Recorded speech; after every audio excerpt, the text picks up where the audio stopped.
Speciality dental hospital Buchireddypalem metro నగరాలకు దీటుగా అందరికీ నాణ్యమైన వైద్యం దిశగా డాక్టర్ గౌస్ మొహిద్దీన్ ఎండీఎస్ గారు 25 సంవత్సరాల విశేష అనుభవంతో హై క్వాలిటీ ఎక్విప్మెంట్ కలిగి మంచి విశాలమైన వాతావరణం, అనుభవజ్ఞులైన నర్సులు, డే కేర్ చికిత్సలతో పాటు ప్రభుత్వ ఉద్యోగులకు, ఆర్టీసీ కార్మికులకు, జర్నలిస్టులకు ఈహెచ్ఎస్ కింద క్యాష్ లెస్ దంత చికిత్సలు, ఎలక్ట్రిసిటీ డిపార్ట్మెంట్ వారికి రీఎంబర్స్మెంట్ కలదు. ఎక్స్పీరియన్స్ మరియు సీనియర్ ఎండీఎస్ డాక్టర్స్ తో మన బుచ్చిరెడ్డిపాలెంలో ఏకైక super speciality dental hospital KM hospitals, Bombay road, Buchireddypalem.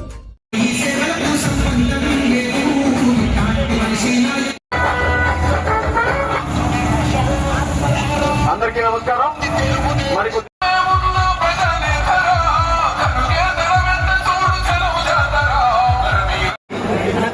చూడండి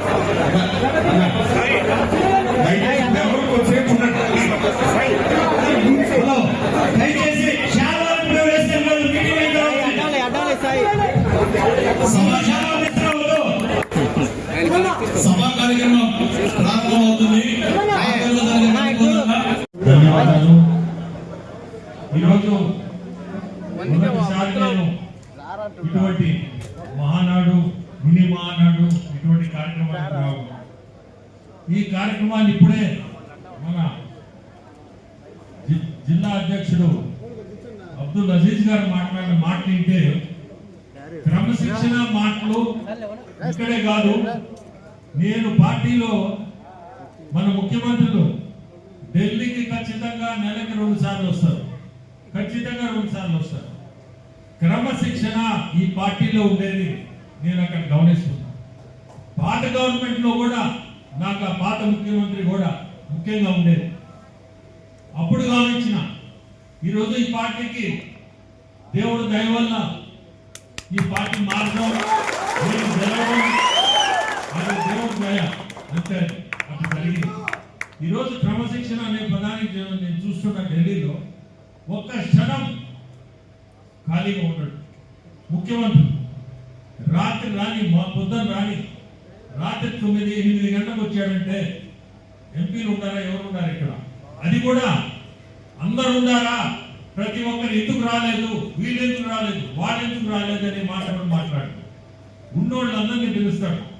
ఇవన్నీ ఎందుకు చెప్తున్నా అంటే ఎంత గొప్ప వ్యక్తి అతని కింద మనం ఉన్నాం. అదే మా సంతోషం.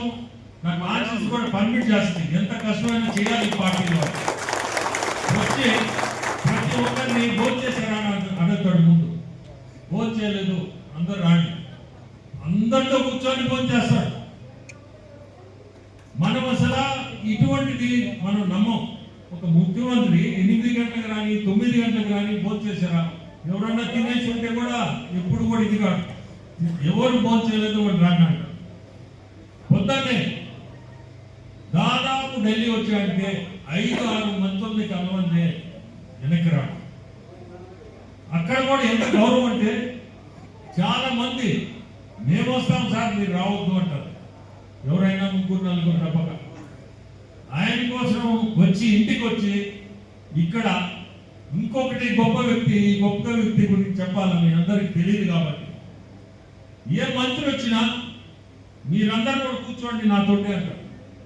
ఎంపీలు ఉన్నాయి, ఎంపీలు అయినా మీరందరూ కూడా కూర్చోవాలా, మీరందరూ వినాలా. నేనేం మాట్లాడుతున్నాను, మీరు చెప్పాల్సింది ఏదైనా ఉన్నా మీరు మీ సలహా కూడా చెప్పండి అంటే అంత ఓపెన్ గా వదిలేస్తాడు. క్రమశిక్షణ అనే దానికి ఇవన్నీ అంటే నా ఒక్క తెలివితేటలే కాదు, మీరు ఎవరన్నా మీరు సలహాలు ఇచ్చినా నేను తీసుకునే దానికి రెడీ.